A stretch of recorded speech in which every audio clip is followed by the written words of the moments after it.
어머니 저 믿으시죠? 아들 민준이 그렇게 물었을 때 순자는 망설임 없이 고개를 끄덕였다. 그 말 한마디가 얼마나 비싼 대가를 치르게 될지 그때는 몰랐다. 서울 외곽의 작은 빌라. 방 2개짜리 33년째 살아온 집. 김순자 72세는 아침마다 베란다에서 화분에 물을 주었다. 남편이 심어준 장미. 남편이 떠난 지 벌써 7년이었다. 그래도 나한텐 민준이가 있잖아. 혼자 중얼거리며 웃었다. 민준은 좋은 아들이었다. 아니 적어도 순자는 그렇게 믿었다.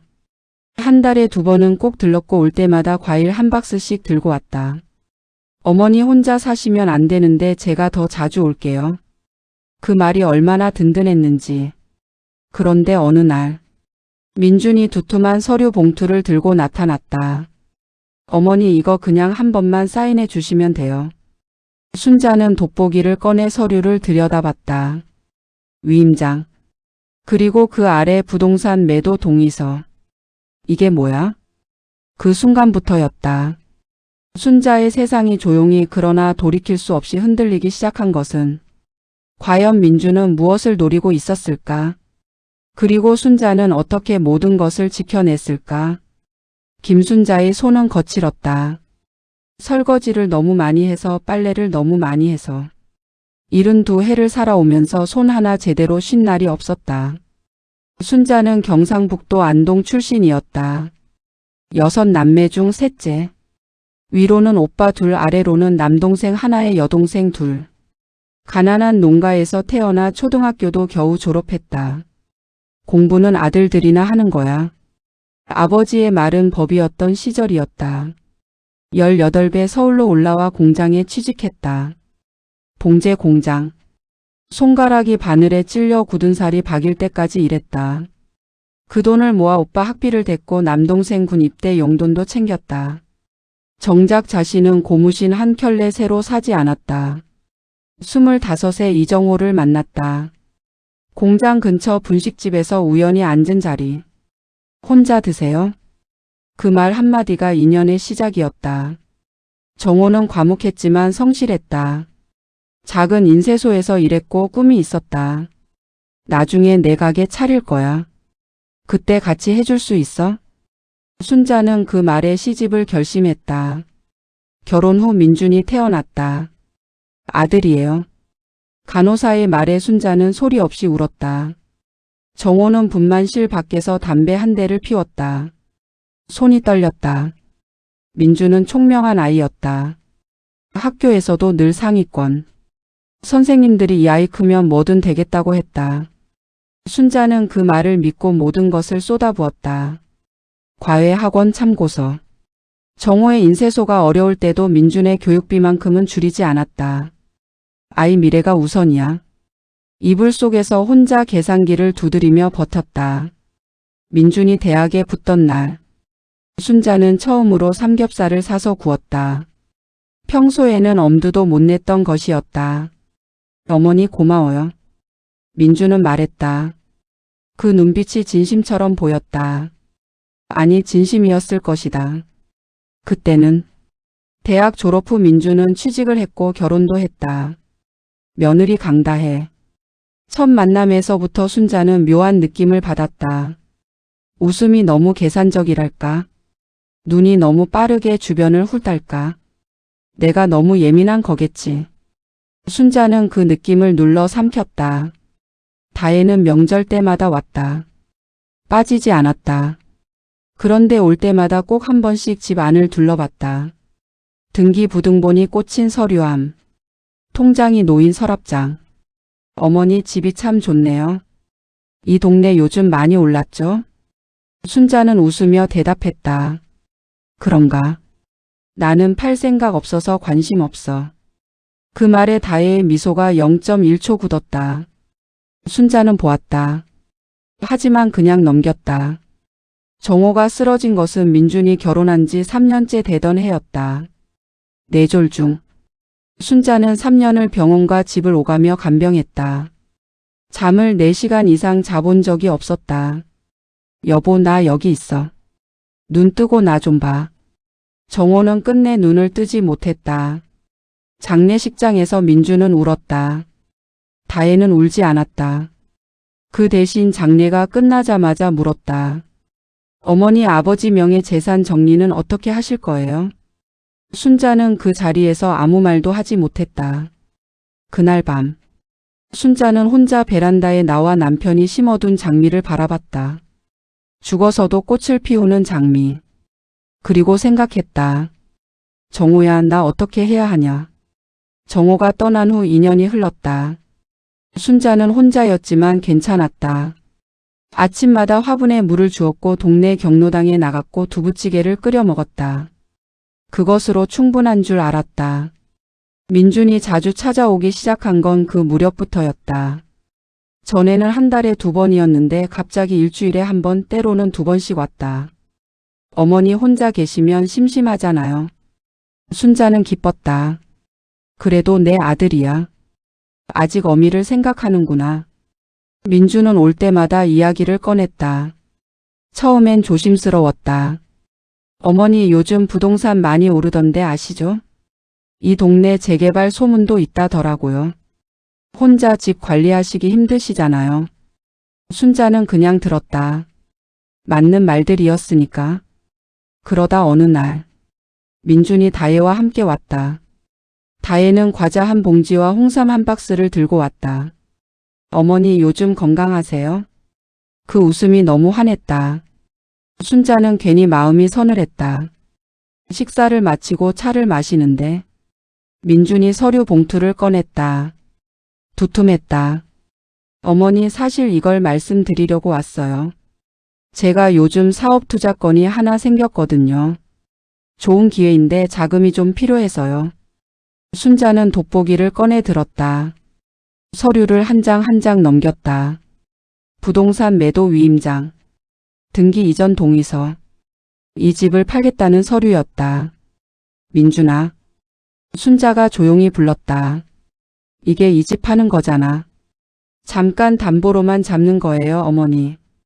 담보로 잡으면 집이 넘어갈 수도 있잖아. 안 넘어가요. 제가 책임질래요. 다혜가 끼어들었다. 어머니, 저도 같이 책임지는 거잖아요. 믿어주셔야죠. 그 말투가 너무 부드러웠다. 부드러울수록 섬뜩했다. 그리고 솔직히 이 집 혼자 사시기엔 너무 크잖아요. 팔면 현금도 생기고 저희 근처로 오시면 저희가 모실 수도 있고요.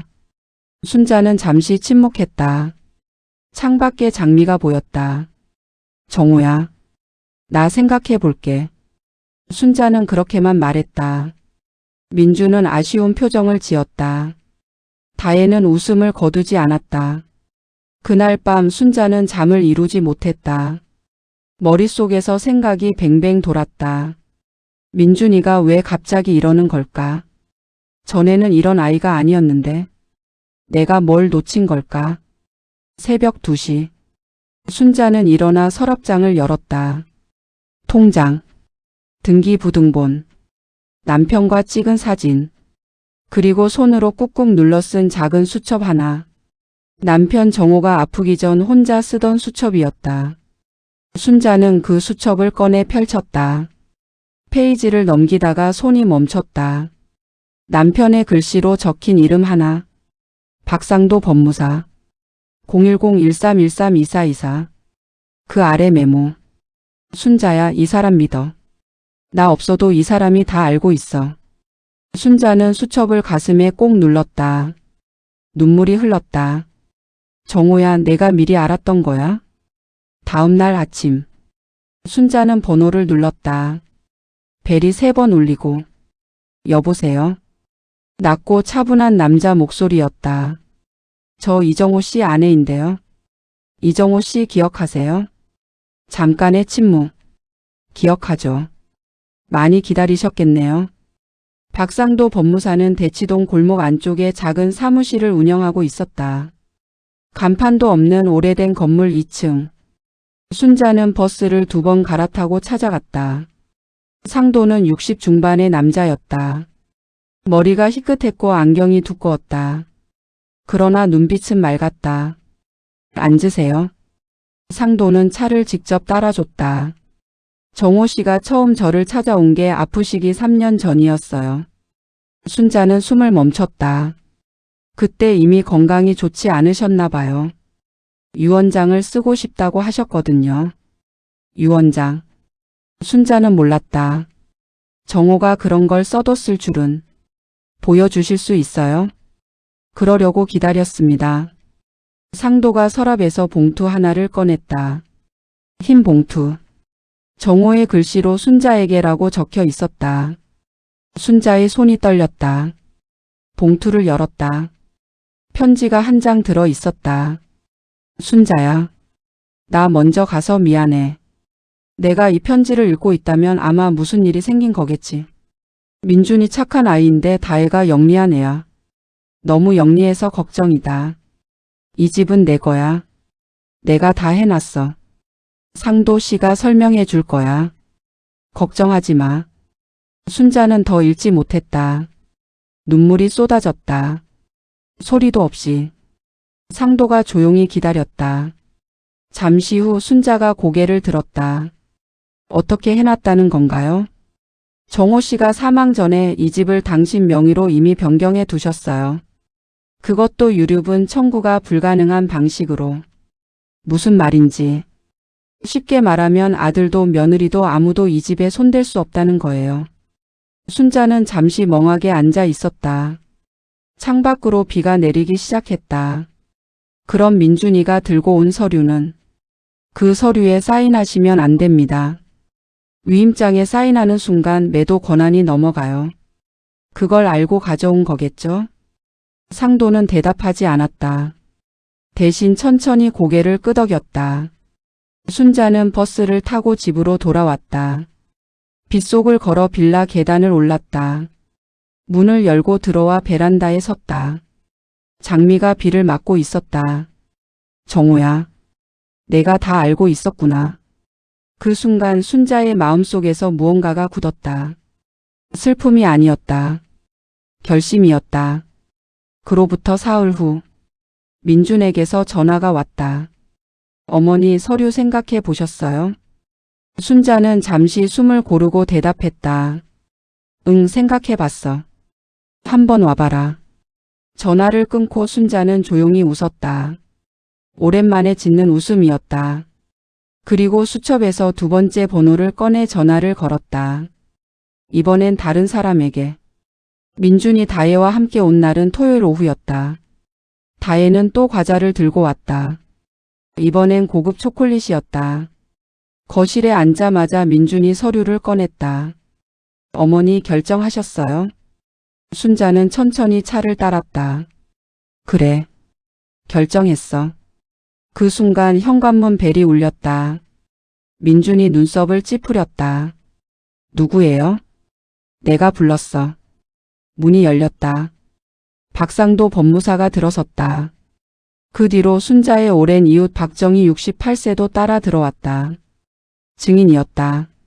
민준의 얼굴이 굳었다. 다혜는 초콜릿 박스를 내려놓으며 일어서려 했다. 앉아. 순자의 목소리가 달랐다. 평소에 부드럽고 조용한 목소리가 아니었다.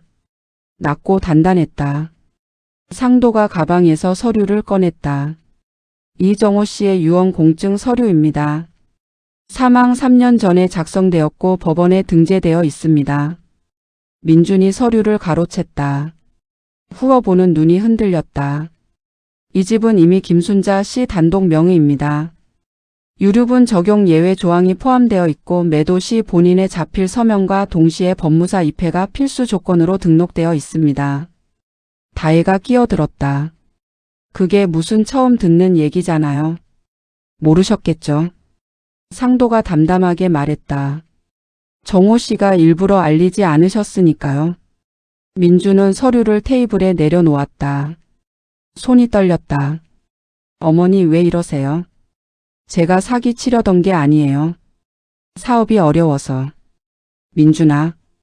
순자가 불렀다. 엄마는 내가 태어나던 날 기억해. 분만실에서 간호사가 아들이에요 했을 때 엄마가 얼마나 울었는지. 그 아이가 이런 짓을 할 줄은. 민준이 고개를 숙였다. 다혜는 입술을 꽉 다물었다. 다혜야. 순자가 며느리를 똑바로 바라봤다. 너 처음 왔을 때부터 알았어. 눈빛이 집을 봤거든. 어머니 그건 변명 안 해도 돼. 순자는 잠깐 눈을 감았다. 그리고 다시 떴다. 민준아. 사업이 어려우면 어렵다고 말했어야지. 엄마한테 사기치려 하면 안 되지. 제가 사기가 아니라. 이 서류가 뭐냐? 민준이 울기 시작했다. 진짜 눈물인지 모르겠었다. 순자는 그 눈물을 보면서도 마음이 흔들리지 않았다. 오랫동안 흔들려 왔으니까. 이제 그럴 힘이 없었다. 상도씨. 순자가 법무사를 돌아봤다. 이 집은 내 집이죠? 맞습니다. 아무도 못 빼앗죠? 법적으로 완벽합니다. 순자는 고개를 끄덕였다. 그럼 됐어. 다혜가 일어서며 말했다. 어머니 저희가 잘못했어요. 다시 잘 지내요. 순자는 대답하지 않았다. 정희가 옆에서 조용히 순자의 손을 잡았다. 민준과 다혜가 나갔다. 현관문이 닫혔다. 조용해졌다. 순자는 오래 앉아 있었다. 상도가 차를 한 잔 더 따라줬다. 고생하셨습니다. 아니에요. 순자가 고개를 저었다. 이거 제 남편이 다 한 거예요. 저는 그냥 기다렸을 뿐이에요. 그날 이후 민주는 한동안 연락이 없었다. 순자는 괜찮았다. 아침마다 화분에 물을 주었다. 장미는 여전히 피어 있었다. 2달이 지났다. 어느 저녁 민준에게서 문자가 왔다. 어머니, 저 요즘 많이 반성하고 있어요. 사업도 정리했고요. 보고 싶어요. 순자는 한참 들여다봤다. 답장을 보냈다. 그래. 오고 싶으면 와. 그것뿐이었다. 민준이 혼자 왔다. 다혜 없이. 손에는 아무것도 들지 않았다. 그냥 빈손으로 왔다. 문을 열었을 때 민준의 눈이 빨개져 있었다. 어머니, 왔어. 순자는 그냥 들어오라고 손짓했다.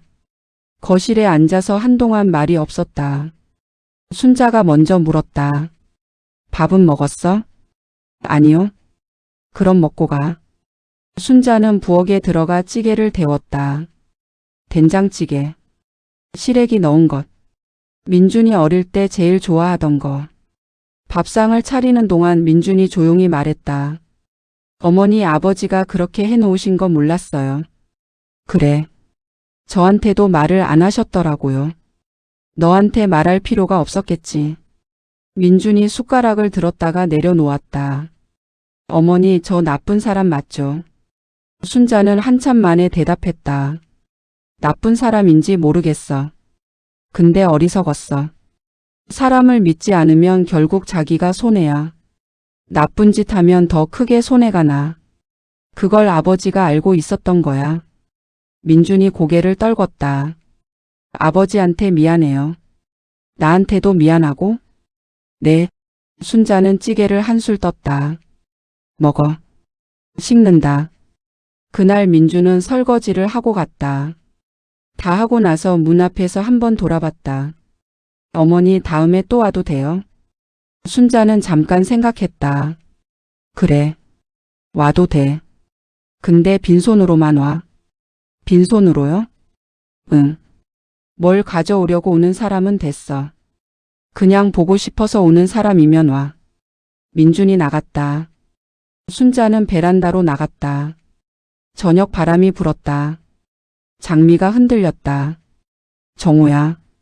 순자가 중얼거렸다. 고마워. 나 혼자 다 이겨냈어. 눈물은 나지 않았다. 이상하게도 나지 않았다. 이제 순자는 안다. 자식 때문에 무너지지 않아도 된다는 것을. 사랑한다고 다 내줄 필요는 없다는 것을. 지키는 것도 사랑이라는 것을. 그리고 안다. 가장 믿을 수 있는 사람은 이미 곁을 떠난 사람이 남겨준 말 속에 있다는 것을. 정호가 심어준 장미는 올해도 피었다. 그것만으로 충분했다.